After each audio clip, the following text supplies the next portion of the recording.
Jesús, tú eres mi Dios, mi sol, mi sombra, mi luz y mi esperanza. Todos los que hoy estamos aquí, algunos nos acompañan por primera vez, bienvenidos sean. Los que nos vemos constantemente domingo a domingo, pues qué bueno que el día de hoy las vacaciones y el nuevo horario te dejaron venir. Algunos sufrimos un poquito, pero gracias a Dios estamos aquí en esta mañana. Bien, vamos a abrir la escritura. Quiero simplemente poner un pasaje antes de introducir esta enseñanza. Juan 5:39, el Señor Jesucristo dice estas palabras, dice: escudriñad las escrituras, porque a vosotros os parece que en ellas tenéis la vida eterna, y ellas son las que dan testimonio de mí. Quiero comenzar esta enseñanza diciéndole en qué contexto se dieron estas palabras, pero decirle a usted que alguna vez ha intentado convencer a alguien que es duro de convencer, que es terco, que tiene sus argumentos bien puestos, que usted sabe que tiene la razón, pero la otra persona tiene sus ideas, están bien aferradas, están bien puestas esas ideas, y que pues usted sabe que tiene la razón y que tiene el deber de convencerla, pero esta persona pues no se deja, es dura, es difícil. Bien, pues en ese contexto se dieron estas palabras. Señor Jesucristo en una mañana o en un día sale como todos los días mientras estuvo en esta tierra a hacer el bien, a mostrarnos el camino, y se encuentra un lago llamado Betesda, en donde había muchos paralíticos. Usted seguramente, si lee la escritura, conocerá ese pasaje. Había muchos paralíticos. Esos paralíticos y esas personas enfermas estaban esperando un día al año la oportunidad de que viniera un ángel a ese lago. Se creía que quien entrara primero a ese lago pues era sano. Entonces ahí estaba toda la gente y los enfermos pues querían entrar, y pues solamente uno era sanado en esa historia de la Biblia que nos es relatada. Y ahí aparece nuestro Señor aparece ahí, ve a uno muy necesitado, un paralítico que no puede entrar, lo sana, le dice: levántate, toma tu lecho y anda. Un milagro glorioso, el Señor mostrando su amor, su poder, su misericordia. Pero también aparecen en escena un grupo de personas con ideas muy aferradas. Esas personas llenas de celo y de celos, un grupo religioso, empiezan primero a increpar al paralítico y le dicen: no te es lícito, es día de reposo, no te es lícito llevar tu lecho. Y empiezan entonces a cuestionar a nuestro Señor por qué hizo esa obra en un día que para ellos era muy especial. El Señor, en su deseo de transmitir su mensaje y salvarnos, enfrenta la complejidad del ser humano. Fíjese que los seres humanos somos complejos. Algunos podemos ser sencillos para creer, esto es, hay gente que cuando se trata de recibir el mensaje del Señor no es tan complicada, lo recibe con sencillez, pero hay otra que tiene sus dudas y que no se entrega al Señor, y es lícito, es humano tener dudas, tiene sus dudas, lucha para despejarlas, pero al final de cuentas las hace a un lado y se entrega al Señor. Y hay un tercer grupo, cuando menos esta clasificación es mía, lleno de conocimiento y muy complejo para creer y entregarle su vida al Señor. Bien, en este discurso que aparece, por cierto, en el Evangelio de Juan, en el capítulo 5. Si usted lee el Evangelio de Juan, en el capítulo 5, todo el capítulo 5, el Señor viene hablando de esto. De hecho, las 3 semanas anteriores se han tocado pasajes de este discurso. Pero en este discurso brillan el amor y la paciencia que Dios tiene para con todo el ser humano. Mire, a lo mejor nosotros los seres humanos podríamos tener enfrente a nosotros una persona que es muy terca, que está muy aferrada a sus ideas, y decir: ¿sabe qué? Yo no voy a desgastar mi saliva con esta persona. Pero en este discurso en verdad brillan brillan la paciencia y el amor que Dios le tiene a todo ser humano, a todo ser humano. Los fariseos, que parecen los villanos en la Biblia, los malvados en la Biblia, en este capítulo brillan como el Señor Jesucristo les tuvo paciencia y fue capaz de mostrarles amor, pero también de mostrarles que la fe tiene argumentos. Entonces les da este discurso. El Señor es capaz de derribar, brilla eso también, de derribar nuestros argumentos por complejos que sean, nuestras dudas, disiparlas por complejas que sean, y ayudarnos a creer.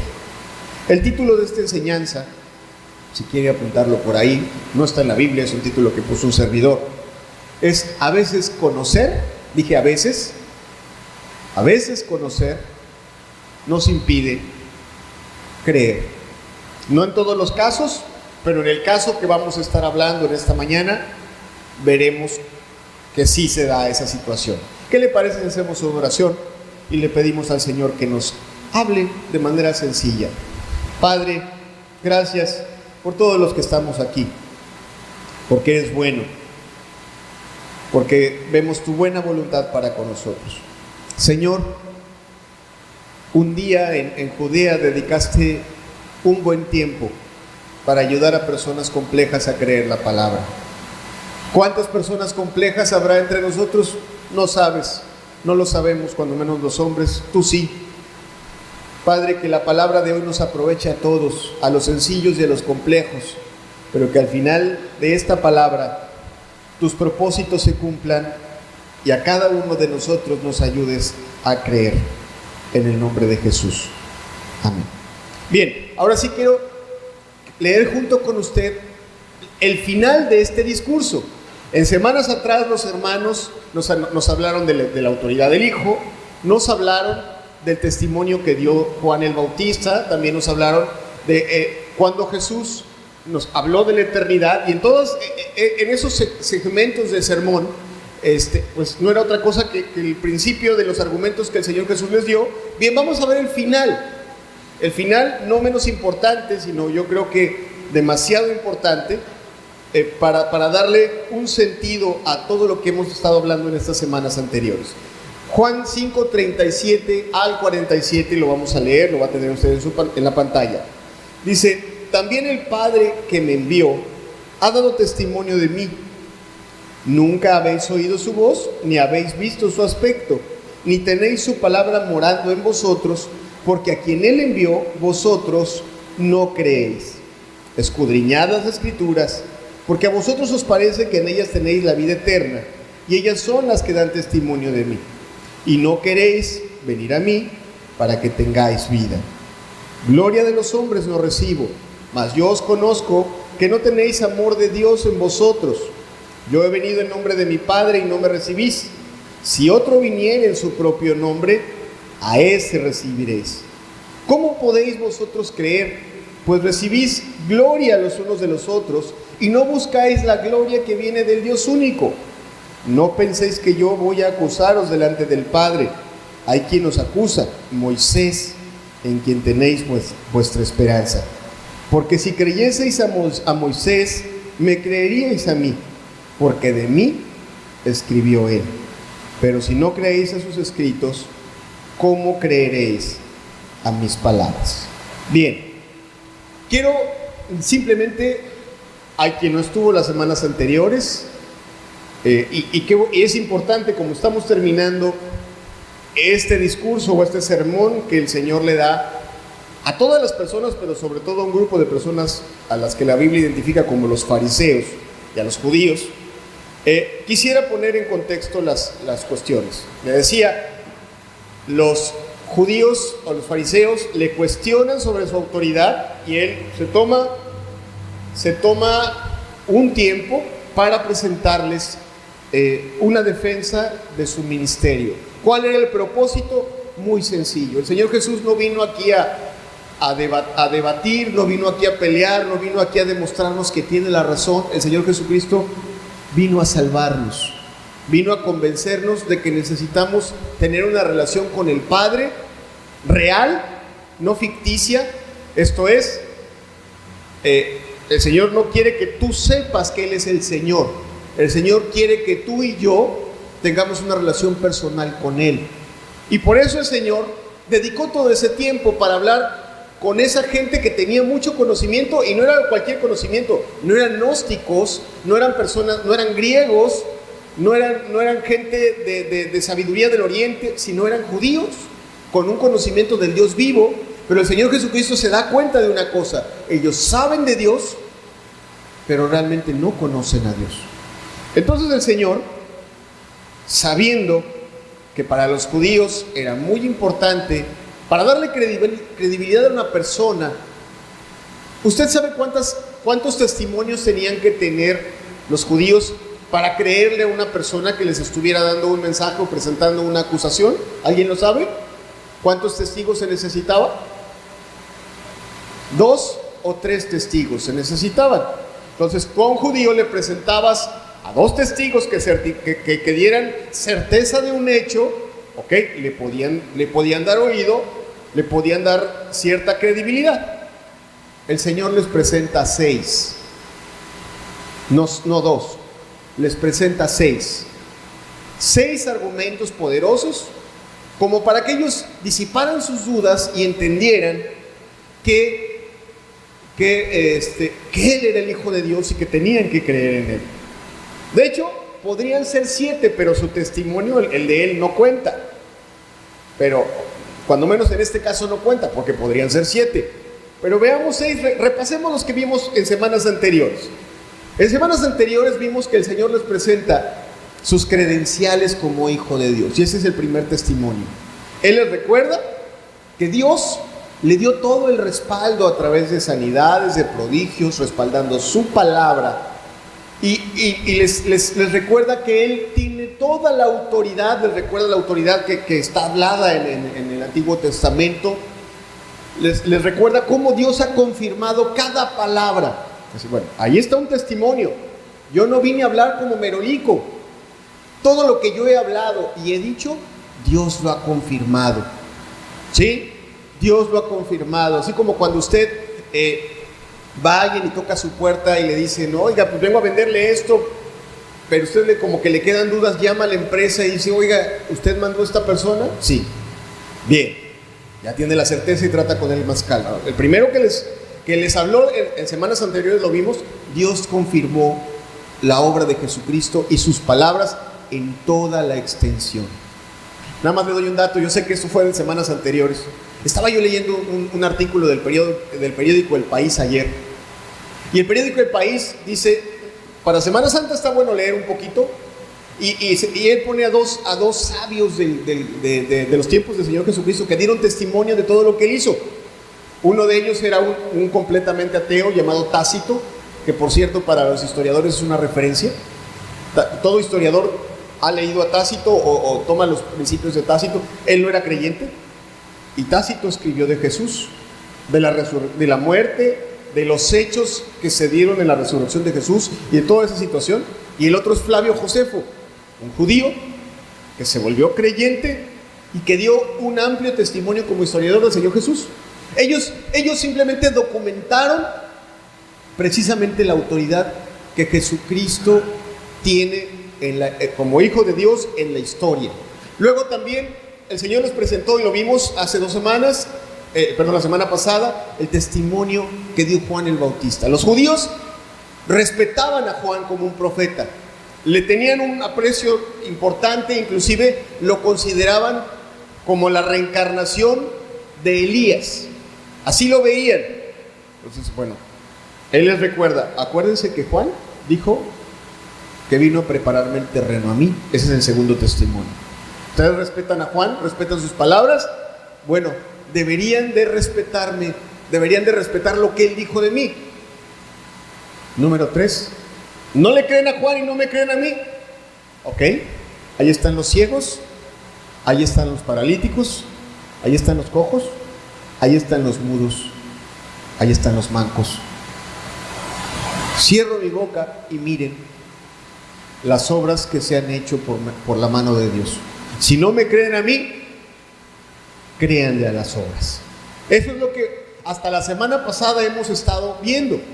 Ahora bien, en este último mensaje vamos a ver los otros 3 testimonios que el Señor Jesucristo le presenta a los judíos.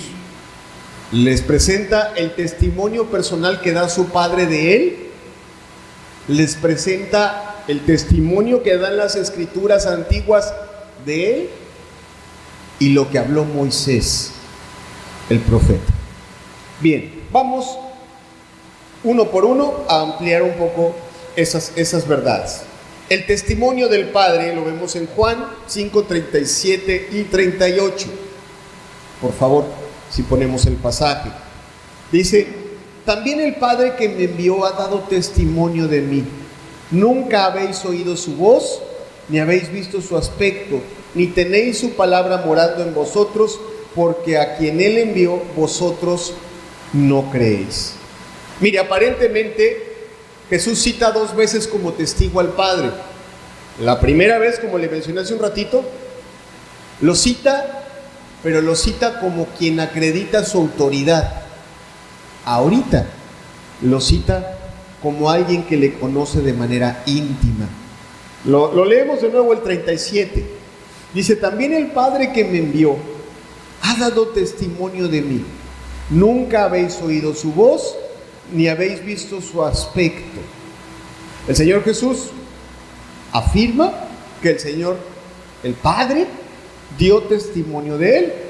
Si usted lee los evangelios, a mucha gente le constaba que cuando Él fue bautizado, se oyó una voz en el cielo que decía: este es mi Hijo amado, en quien tengo complacencia. A mucha gente le constaba que Jesús públicamente oró pidiendo la sanidad de un enfermo, pidiendo algo por las personas, y Dios públicamente le contestó. Quedaba claro que el Señor Jesucristo no era una persona que tenía una fe que no tuviera manifestaciones o una respuesta directa de Dios. Se notaba en su vida, en su diario caminar, que no era una persona que oraba y se quedaba esperando meses a que le llegara una respuesta. No, le oraba a un Dios vivo y un Dios vivo le contestaba. Y ese es el testimonio que da. Muchos de los que lo estaban escuchando ese día oyeron esa voz del cielo que dijo: este es mi Hijo amado. Muchos de los que lo estaban escuchando ese día, además de esos judíos, vieron como, porque ya llevaba un año de ministerio, este era su segundo año de ministerio, ya lo habían oído orar públicamente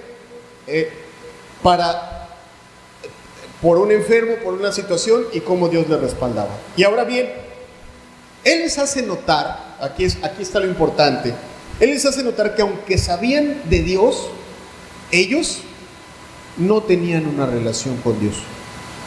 Había un vacío en sus vidas. Sí lo vio en el versículo 38. En el versículo 38 decía que nunca, o en el 37 decía que nunca habían oído su voz ni habían visto su aspecto, cosa que Jesucristo sí. Y les hace ver que había un vacío en sus vidas, que no había amor, que tenían mucho conocimiento, pero que realmente no tenían una relación personal con Él. Y fíjese el contraste. Él les hace ver: está claro que yo tengo una relación con Dios el Padre, ustedes no. Bueno, eso da testimonio que yo vengo de Él. Ahora, nosotros los que estamos ahorita escuchando la palabra, los que nos reunimos domingo a domingo, los que tenemos una Biblia en casa, sería un buen momento para que cada uno de nosotros sea honesto consigo mismo y decir: bueno, ¿qué es exactamente lo que yo tengo? ¿Yo tengo conocimiento o tengo una relación? Porque usted puede tener conocimiento. O sea, yo le puedo preguntar cosas, inclusive algunos pasajes del Antiguo Testamento, y usted les puede contestar. ¿Por qué? Porque usted quizá conoce Biblia. Los judíos conocían Biblia, sabían Biblia, pero saber Biblia no es conocer al Señor, no es oír su voz en tu corazón. Cuando estás triste, cuando estás de verdad débil, oír una voz dentro de tu alma que te recuerda un pasaje de la Escritura y te levanta. Eso es muy diferente a saber. Es muy diferente tener una Biblia en nuestra casa, en nuestro librero, a tener esa relación. Hago esta pausa porque lo que el Señor quiere es que cada uno de nosotros tenga esa relación personal. ¿Sí me explico lo que le quiero decir? ¿Cuántos me entienden? ¿Cuántos dicen amén? Mire, el Señor no quiere que usted venga a la iglesia a saber Biblia. El Señor quiere tener una relación con usted de padre e hijo. ¿Sí? Los padres y los hijos. Yo soy padre y tengo 3 hijos. ¿Cuántos son padres aquí, por favor? Levanten su mano. Sobre todo cuando los hijos están pequeños, gracias, muy amables. Cuando los hijos están pequeños, ¿cada cuánto dialogas con tu hijo? Cada mes, cada semana, una vez al año, lo ves en el fin de año, para darse el abrazo, diario, varias veces al día. Tú le hablas, él te contesta, él te habla, tú le respondes, ¿no? Está triste, tú lo abrazas, ¿no? Está contento, ríes con él. Eso es una relación, ¿sí? Eso es lo que Dios quiere tener con cada uno de nosotros. Y eso es lo que Jesús le hace ver a esos judíos. Ustedes saben mucho, tienen mucha Biblia, pero no tienen una relación. No tienen esa cálida relación de padre e hijo que el padre y yo sí tenemos. Bueno, ese es el primer testimonio que el cuarto testimonio que él les presenta. Entonces, importante. Si para algo estamos hablando la palabra en esta mañana, es porque Dios, grábatelo, que penetre en toda tu alma. Dios te quiere salvar, no nada más porque quiere ponerte a salvo en la eternidad. Dios quiere tener una relación contigo. Le interesa que tú tengas una relación con Él y te puedas acercar. ¿Sí me comprendieron? ¿Cuántos dicen amén? Bien. De eso carecían estos judíos. Luego, el quinto testimonio que les presenta es el de las Escrituras. Juan 5:39 al 40. Les dice: escudriñad las Escrituras, porque a vosotros os parece que en ellas tenéis la vida eterna, y ellas son las que dan testimonio de mí, y no queréis venir a mí para que tengáis vida. Aquí es donde de verdad yo subrayo que a veces conocer impide creer. ¿Por qué? Porque los fariseos en verdad eran un grupo lleno de conocimiento. Tenían una cabeza muy bien informada. Muy bien informada. No era un grupo de personas ignorantes, no era un grupo de impíos, pues con ideas locas y raras, no, era gente que tenía su cabeza, se dice de manera coloquial, bien amueblada, tenían bien claras sus ideas, conocían bien la historia de su nación, conocían bien los principios de su religión y conocían las Escrituras. De hecho, tenían tanta información en su cabeza que tenían sus creencias muy particulares de cómo iba a ser el momento en que ellos se encontraran con el Mesías. Tenían sus ideas. De verdad que los judíos tienen grandes hipótesis acerca de cómo se van a presentar las verdades de la Biblia. Por ejemplo, respecto del Mesías, ellos esperaban a un libertador, a un rey, a una persona poderosa, a un líder militar. Información tenían, bien entendida o no, pero la tenían. No estaban necesariamente bien informados, no estaban esperando, o cuando menos no sinceramente, aunque lo hubieran leído en la palabra de Dios, a un profeta humilde. Ahora bien, en la Reina Valera que acabamos de leer, está traducido la palabra escudriñar, como si les estuviera diciendo, pareciera que les está diciendo, pues busquen en las Escrituras y se van a dar cuenta de que, si leen bien, se van a dar cuenta que las Escrituras hablan de mí, ¿no? Nosotros lo podemos entender así y es correcto. Ahora bien, hay otra perspectiva, la mayoría de los estudiosos de la Biblia le dan otra perspectiva a esa misma palabra escudriñar. No les dicen escudriñar, sino como si estuviera diciendo, ustedes escudriñan. O sea, ustedes leen la Biblia de tal forma que no la leen, le rascan. Bueno, fíjense cómo, le voy a presentar otra traducción, la Nueva Versión Internacional, dice de esta forma. Dice, ustedes estudian con diligencia las Escrituras. Así dice, ustedes estudian, afirma, no les está dando la indicación de que busquen, sino él afirma que ellos son personas que estudian con diligencia las Escrituras, porque piensan que en ellas hallan la vida eterna, y ellas son las que dan testimonio a mi favor. O sea, les está diciendo, oigan, ustedes leen, ustedes han leído, ustedes han escuchado, ustedes saben, oigan, reconozcan que aquella persona de la cual se refiere el profeta que nació en Belén Efrata, de donde saldría un guiador. ¿Cuántos dicen amén que conocen este pasaje? ¿Verdad que sí? Ya no les voy a preguntar en qué profeta, porque voy a reprobar a varios que deberían de saber en qué profeta está. Pero bueno, lo bueno es que no estamos en el discipulado. Aparece, o sea, les dice, seamos sinceros. Ustedes han buscado y saben que ahí estoy. Está claro por los milagros, está claro por la ciudad de donde vengo, está claro por todo lo que dicen los profetas, que soy yo. Está clarísimo. Entonces, si está clarísimo que soy yo de quien habla las Escrituras, por las señales, por la ciudad, por todo lo que se ha dado, entonces el problema es otro. El problema no está en las Escrituras, el problema está en una mala interpretación de las Escrituras. Y aquí hay dos caminos: o las interpretan mal porque están mal enseñados, o las interpretan mal por su propia conveniencia. Las interpretan mal porque las quieren entender a su manera, o las interpretan mal porque alguien se las enseñó mal. Pero él sigue diciendo, dice, bueno, si ustedes saben que por las Escrituras, o deberían de saber por las Escrituras, que yo soy su Salvador, que yo soy el Hijo de Dios, el único por el cual ustedes pueden tener vida eterna y pueden tener una relación con el Padre, ¿por qué? ¿Por qué no? ¿Qué acaso no desean la vida eterna? ¿Usted qué cree? ¿Los judíos no deseaban la vida eterna? Claro que sí, por eso escudriñaban las Escrituras. Jesús les dice, a ustedes les parece que ahí está la vida eterna y tienen razón. Pero entonces, ¿por qué no se entregaban a Él? ¿Por qué no lo reconocían como su Señor?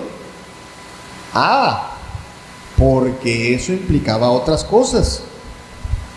Como que no estaban muy dispuestos a seguir un Mesías humilde. Fíjese que la teoría de seguir a un Mesías poderoso, rey, libertador, a caballo, sentándose en un trono, era más popular, más agradable, les daba más caché seguir a una clase de Mesías de ese tipo, a seguir a un hombre que andaba a pie, que no tenía cama, ¿no?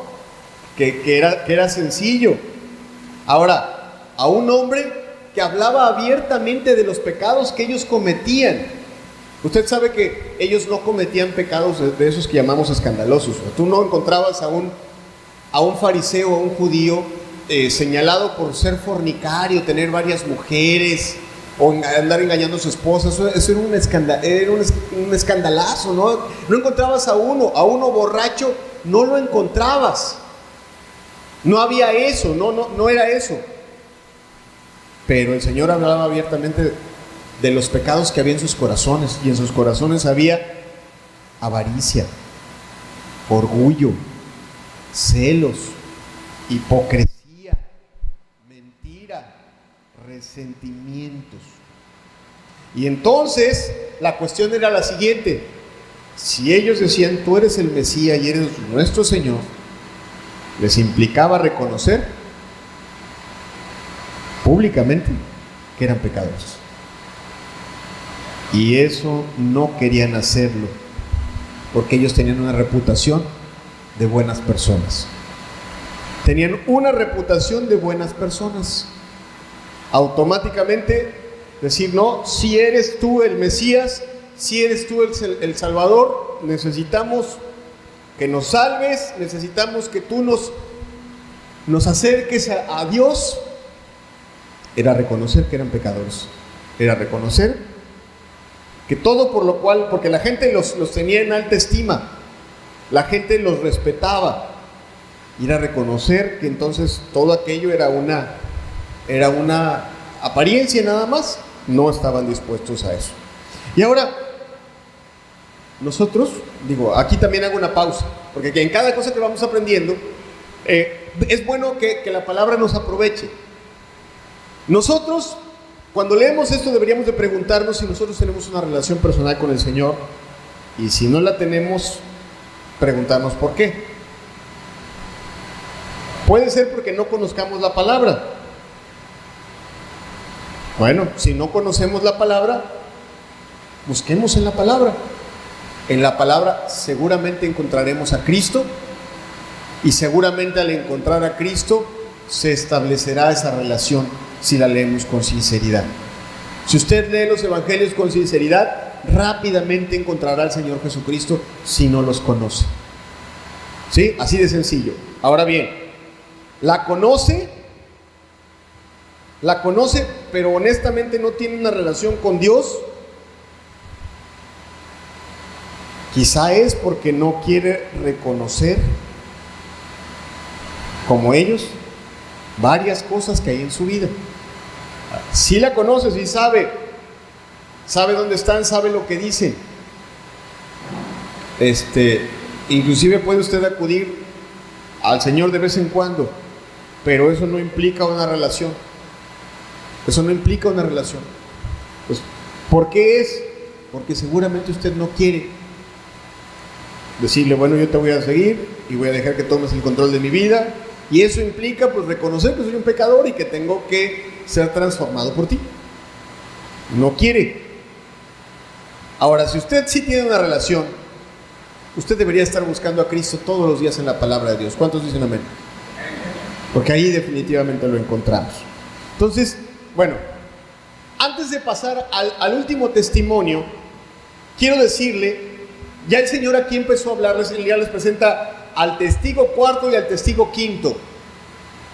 Pero antes de pasar a hablar del sexto, el Señor ya empezó a hablarles de las objeciones que hay en su corazón.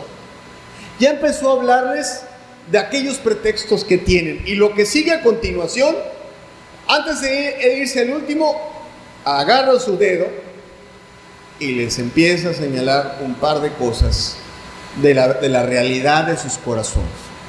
A ver, el problema no es que no haya elementos suficientes para creer. El problema está en sus corazones, mis estimados. Así, el problema está en el corazón de cada uno de ustedes. Entonces, así les dice, veámoslo, Juan 5, 41 al 44. Dice, gloria de los hombres no recibo, mas yo os conozco, que no tenéis amor de Dios en vosotros. Yo he venido en nombre de mi Padre y no me recibís.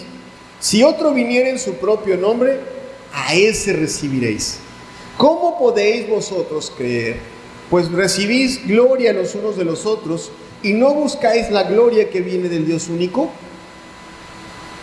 ¿Qué es lo que les está diciendo? Él pone el dedo en la llaga y les presenta la razón más fuerte y poderosa que tienen por la cual no le quieren reconocer. Y Él les dice, Él empieza hablando de Él y dice, yo estoy aquí en esta tierra, estoy haciendo milagros, estoy hablándole a las personas. Yo le añadiría, y estoy soportándoles a ustedes, no porque quiera el aplauso de ustedes.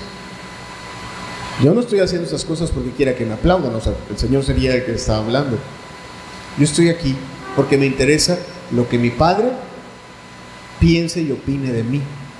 Yo vine a transmitir el mensaje de mi Padre y me interesa lo que Él piensa. Porque el Señor veía malas caras, veía, se le presentaron toda clase de actitudes, y todas esas actitudes no le quitaron la motivación para seguir haciendo el bien. Y les dice, queda claro que yo no estoy aquí para que ustedes me aplaudan. Ahora, hablemos de lo que ustedes, de cuál es su motivación. A ustedes sí les gusta que las personas hablen bien de ustedes. A ustedes no les gusta que las personas hablen mal de ustedes. Si las personas reconocen lo bueno que ustedes son, ustedes pues están felices y contentos. Pero si las personas reprochan alguna de sus actitudes, entonces eso les mete presión. Lo estoy diciendo en palabras parafraseadas. Ustedes hacen las cosas por la opinión de los hombres. Hacen las cosas por el aplauso de las personas. Eso les gobierna. Eso es lo que les gobierna. Es tan fuerte el estímulo que del reconocimiento de la gente, que ustedes hacen las cosas para que la gente les aplauda. Es tan fuerte el miedo que le tienen al reproche, que eso es lo que les gobierna.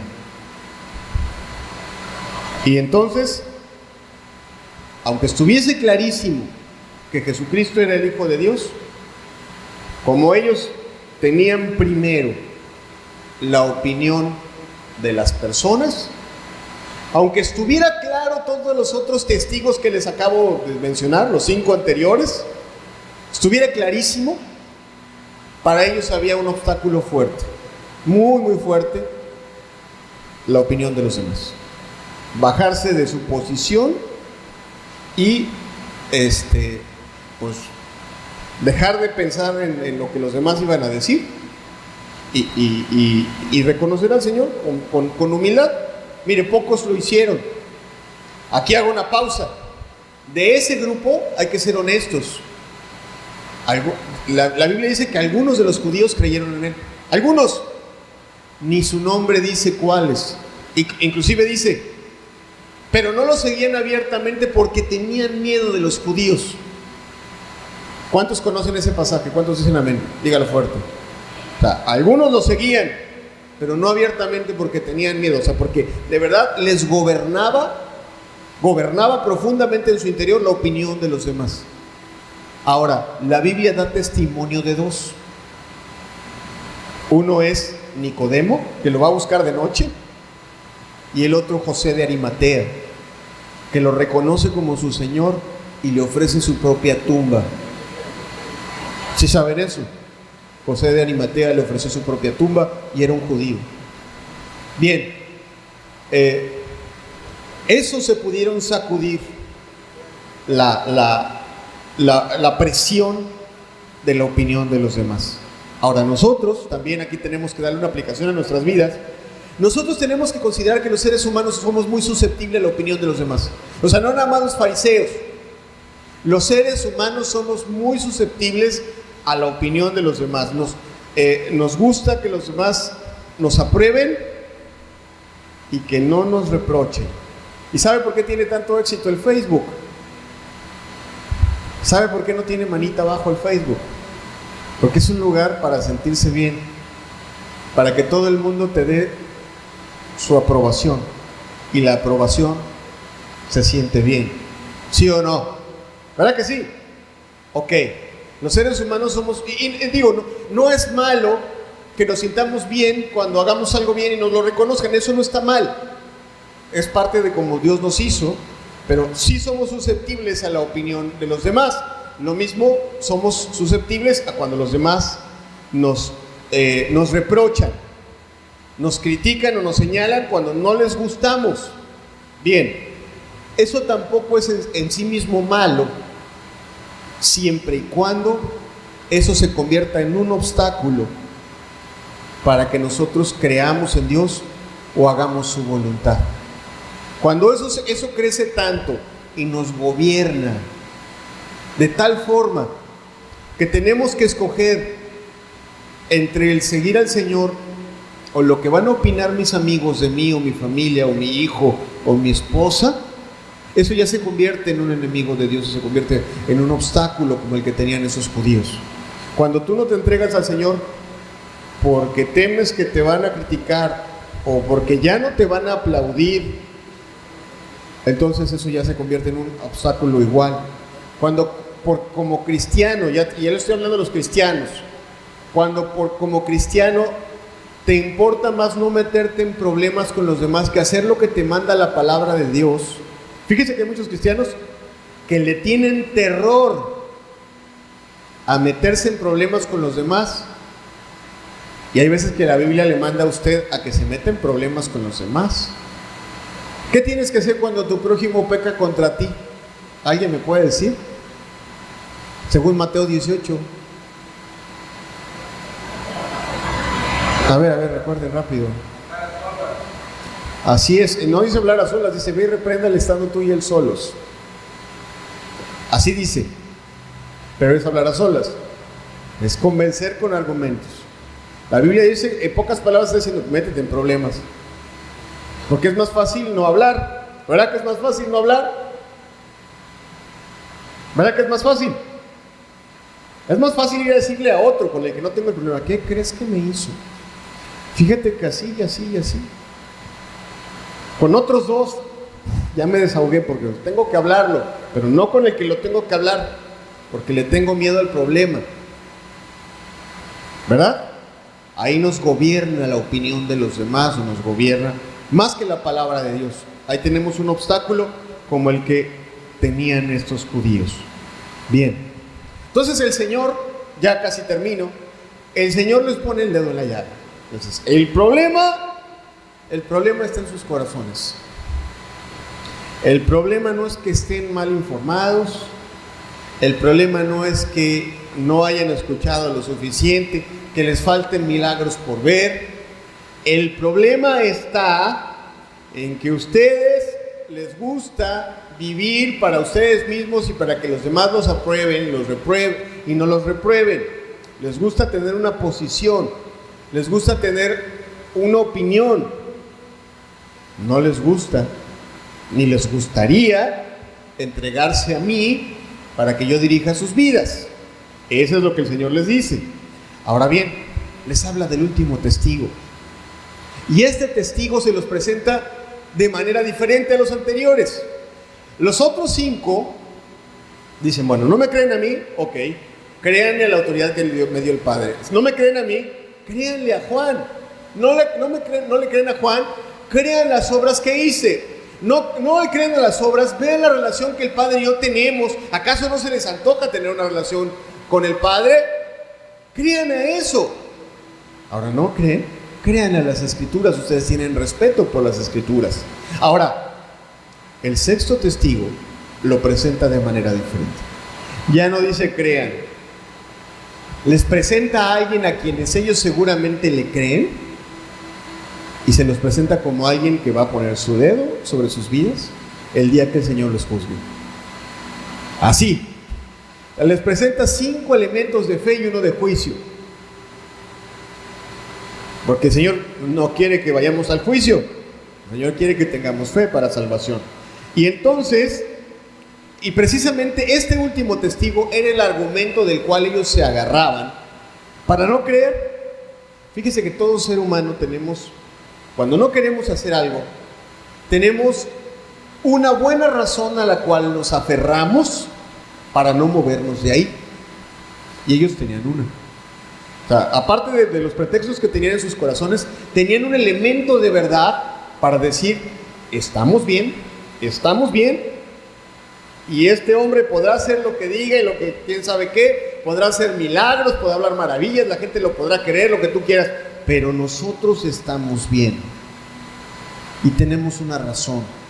Estaban bien apoyados en algo, y el sexto testimonio que el Señor les presenta es precisamente para hacerles a un lado esa razón. Juan 5, 45 al 47 dice, no penséis que yo voy a acusaros delante del Padre. Hay quien os acusa, Moisés, en quien tenéis vuestra esperanza. Porque si creyeseis a Moisés, me creeríais a mí, porque de mí escribió él. Pero si no creéis a sus escritos, ¿cómo creeréis a mis palabras? Y aquí de verdad les dice, ahí pone el punto de, ya les dijo dónde están realmente sus motivaciones, pero les hace ver cuál era su pretexto. Efectivamente para ellos Moisés era su guía y lo más alto en sus corazones. Y en sus corazones ellos decían, no necesitamos a este hombre porque tenemos a Moisés. Tenemos a Moisés quien nos dio la ley, quien nos dio los mandamientos, que nos dio esta tierra en la cual pisamos. Por medio de las palabras de Moisés somos lo que somos, una nación. Tenemos todo lo que necesitamos, y este hombre que tenemos enfrente quiere quitarnos nuestra posición. Así no nos vamos a mover. Con Moisés estamos bien y no nos vamos a mover. Ese era el punto. Y entonces Jesús dice, ok, ustedes confían en Moisés. Moisés escribió de mí, y no solo escribió de mí, les mandó a que cuando yo viniera me escucharan y me obedecieran. ¿Cuántos dicen amén a eso? Así fue. Ok, ustedes dicen a Moisés sí lo obedecemos. En esto no lo están obedeciendo. Moisés les dijo, veamos Deuteronomio 18:15, nada más estoy seguro que habrán recordado estas palabras, o que alguien por ahí las habrá citado. Deuteronomio 18:15 dice, por medio de profeta de en medio de ti, de tus hermanos como yo, te levantará Jehová tu Dios. A él oiréis. Esas son las palabras, algunas de las palabras que Moisés dijo del Mesías. Moisés les mandó a que le oyeran y le obedecieran, y al no obedecerle estaban desobedeciendo a Moisés. Y lo que Jesús les estaba diciendo es que el día que estuvieran todos ellos frente al Padre, el día que nos va a juzgar a todos, no iba a ser Jesús el que iba a levantar su mano para decir, Señor, no creyeron en mí, los desconozco. No, lo que estaba Jesús diciendo es que el mismo Moisés iba a levantar su dedo y iba a decir, estos hombres no obedecieron a mis palabras porque yo les dije que creyeran en Él. Y entonces les quitó su argumento. Les quitó el argumento en el cual se apoyaban. Ellos lo sabían, y sabían que todos sus argumentos habían sido derribados con ese último, y que no eran dignos de la vida eterna. Y amado, de verdad, en eso también tenemos nosotros que aplicarnos la palabra de Dios, porque cada uno de nosotros, como seres humanos complejos que somos, tenemos ese punto de apoyo del cual, a pesar de nuestras motivaciones no correctas, nos tomamos de algún elemento bueno, verdadero que hay en nosotros, para no cambiar, para no dar ese paso, para no entregarnos a Dios. En la duda nos mantenemos en esa zona cómoda, en donde dice, bueno, está bien, no soy aquello, pero no soy tan malo tampoco, porque tengo mis cosas buenas, y entonces ahí me agarro. Amados, lo digo con amor y con respeto. El Señor definitivamente permite que escuchemos esta palabra porque quiere con amor derribar cada uno de sus argumentos. Quiere hacer a un lado cada uno de sus argumentos, aquellos argumentos que nos impiden creer. Porque Dios quiere que creamos para bien, no para mal. ¿Cuántos dicen amén? Pero si a pesar de que el Señor, con toda su paciencia y su amor, nos demuestra como a estos judíos les demostró que no tenían elementos para no entregarse y creer, entonces también nosotros tenemos que entender que después de eso, el día del juicio, nosotros no vamos a poder alegar ninguna de las cosas que podemos alegar aquí. Yo conozco una persona que dice, yo no soy cristiano, pero el día del juicio yo sí voy a levantar la mano, voy a decir, mira, todos vamos a quedar callados. Si tan solo en nuestro corazón tenemos algún argumento, el Señor lo va a deshacer. El mismo argumento que tenemos va a testificar contra nosotros mismos. Fíjese, le voy a poner dos ejemplos de manera sencilla. Muchas veces he escuchado el no soy cristiano como tú, pero tampoco soy una mala persona. No soy cristiano como tú, pero no soy una mala persona. No fumo, no tomo, no bailo. Y sí creo, no como ustedes, pero para mí Dios existe. De vez en cuando oro y hasta leo la Biblia. ¿Por qué no eres cristiano entonces? Porque eso implica algunos compromisos que no deseo asumir por el momento. No estoy preparado para asumir algunos compromisos. Oye, qué persona tan responsable. Mira, la respuesta del Señor será: si sabías que yo existía, ¿por qué no me diste gloria? Porque tú fuiste creado para mi gloria, no para vivir tu propia gloria. Todos, yo no sé si todos sepan, pero todos fuimos creados para la alabanza de su gloria. ¿Cuántos dicen amén? Para eso fuiste creado. Esa es la razón por la que tú y yo respiramos.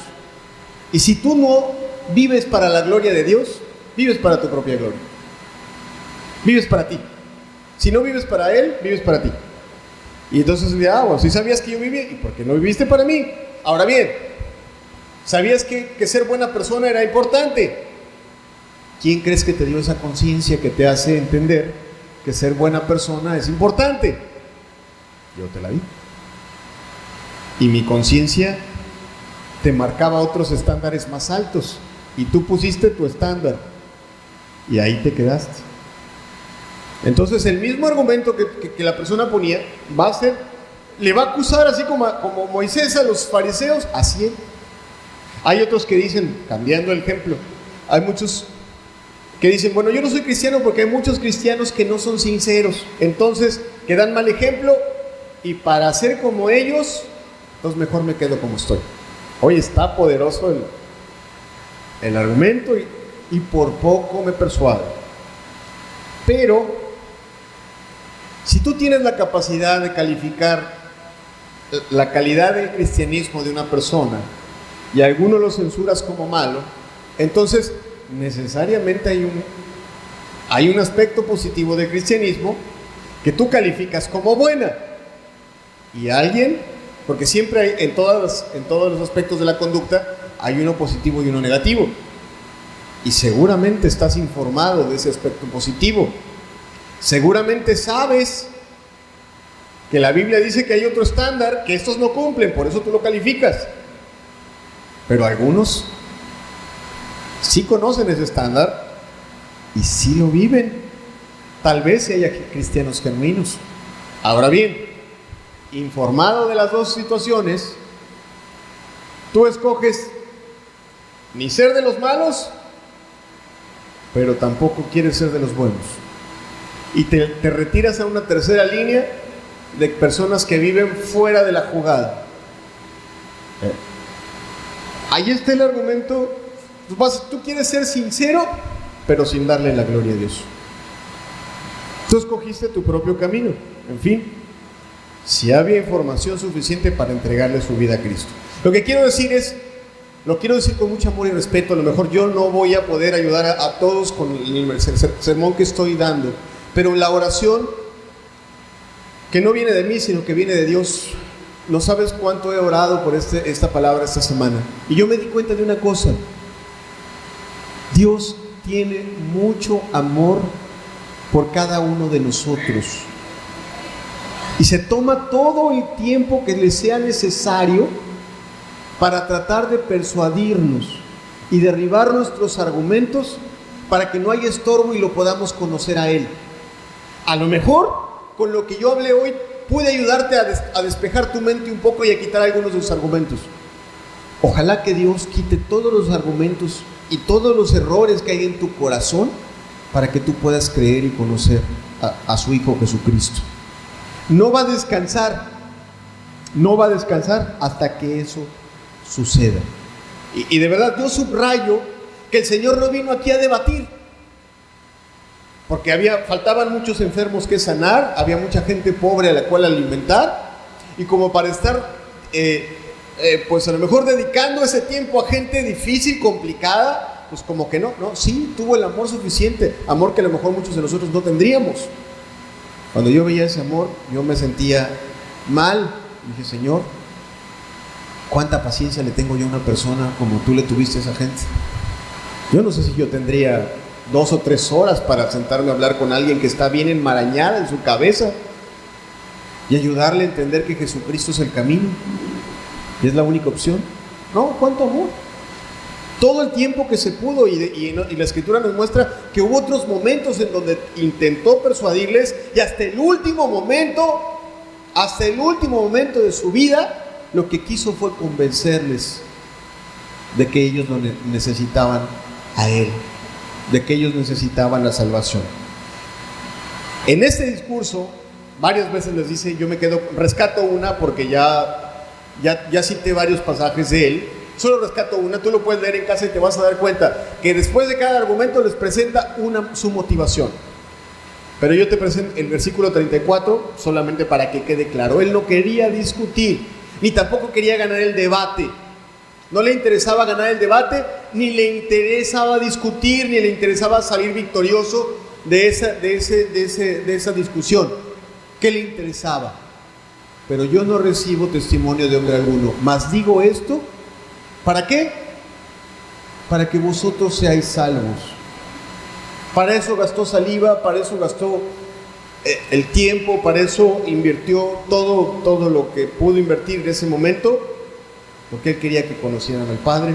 Él quería, les dice claramente, ustedes no tienen el amor de Dios, yo quiero que lo experimenten, yo quiero que lo conozcan en verdad.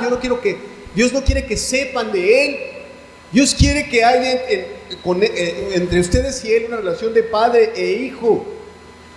No nada más quiere que ustedes estén a salvo. Él quiere que ustedes experimenten el amor en sus corazones. Pues qué importante es que nosotros tengamos presente eso. De verdad, Dios quiere.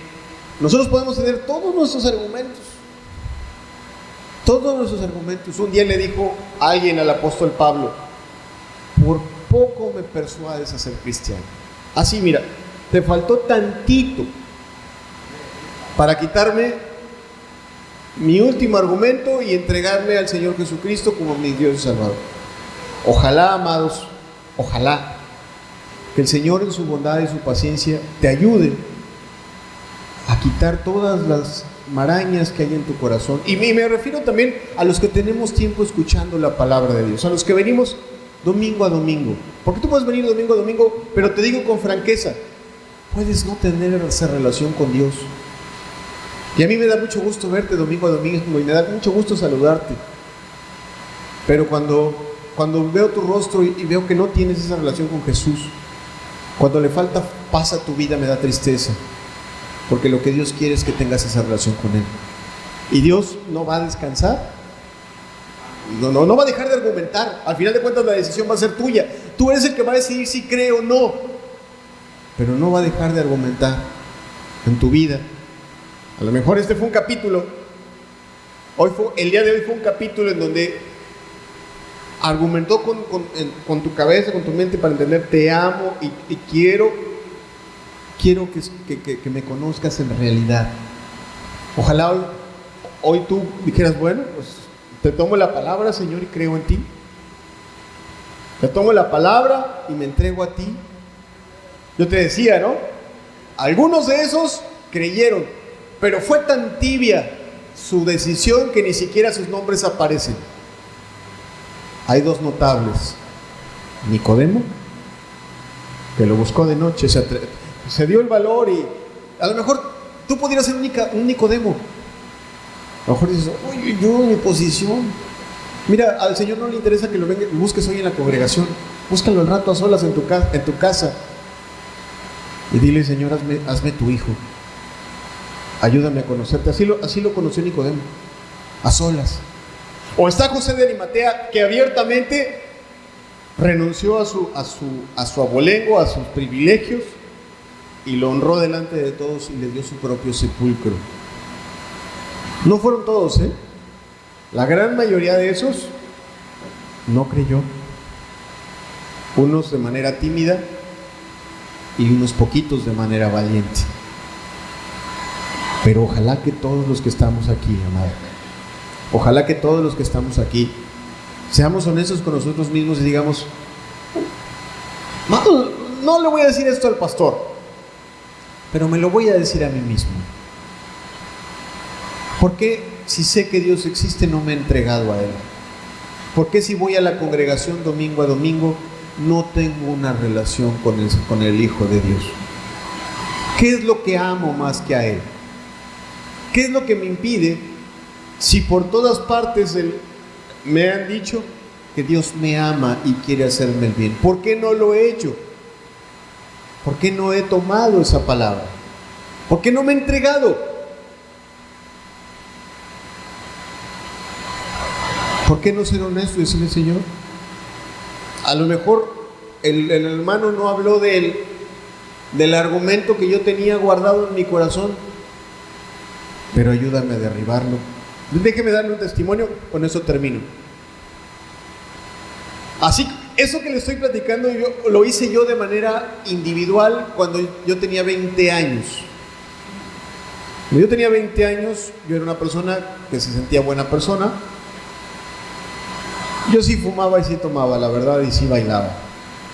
Tengo que decirlo. Yo no sé por qué me sentía buena persona, pero yo me sentía buena persona. Bueno, el fumar, tomar y bailar solo eran las otras cuestiones. La verdad es que mi corazón estaba muy lejos de Dios. Y yo sabía, tenía amigos cristianos, me habían invitado a la congregación, había escuchado la palabra. Un día en una campaña hablaron del arrepentimiento. Yo veía gente que conocía a Dios y la volteaba a ver y decía: arrepiéntanse. Pero yo no me arrepentí. O sea, era bueno para mirar a los demás. Pero un día el Señor que me fue mostrando que yo no tenía una relación preciosa de la cual he estado hablando en esta mañana, que mi corazón estaba vacío, así lo que Jesús le dijo a los fariseos: ustedes no tienen el amor de Dios en sus corazones. Yo sabía que yo no tenía ese amor. Yo sabía que no tenía ese amor. Y yo también sabía en el fondo de mi corazón qué impedía que yo fuera cristiano. A mí precisamente me gobernaba la opinión de los demás. Entonces un día en una reunión, terminó la reunión, el pastor hizo una invitación: quien se quiere entregar al Señor, pues entréguese, que le impide. Mis palabras, las primeras palabras que yo le dije al Señor: Señor, quita la soberbia de mi corazón, porque ese es precisamente el obstáculo que impide que yo disfrute todo lo que tú quieres que yo reciba de ti. Señor, fue precioso. Yo nunca había llorado en público. Ese día fui el que más lloró, el último que se levantó. Y el Señor me levantó diferente, y desde entonces soy cristiano. Y soy feliz y disfruto todos los días del amor de Dios, de ese amor del cual Dios quiere que tú disfrutes. Porque Dios no quiere que te hagas cristiano para que no disfrutes la vida. Dios quiere que lo conozcas para que disfrutes plenamente esta vida. El Señor Jesús dijo: yo he venido para que tengáis vida. ¿Y qué más? ¿Cómo termina ese versículo? Y la tengáis en abundancia. Entonces eso es lo que Él quiere. Entonces, que el Señor derribe, te lo deseo de todo corazón, que derribe todos tus argumentos. ¿Para qué? Para que tú puedas creer con libertad, para que tú te puedas acercar a Él con libertad. Amén. ¿Qué te parece si cerramos los ojos un momento? Quiero en este momento, yo te he hablado de tener una relación con Dios, Yo quiero entonar un canto. Ese canto me va a permitir ministrar al Señor y quiero propiciar la oportunidad de que el que desee entregarle su corazón al Señor, pedirle, orar un momento, tener un momento de oración, lo haga y le diga: Señor, ayúdame. El Señor conoce la dificultad de cada quien. El Señor conoce la necesidad de cada quien. Entonces tengamos ese momento de oración y salgamos de esta reunión con una relación con Dios. Cambia mi corazón,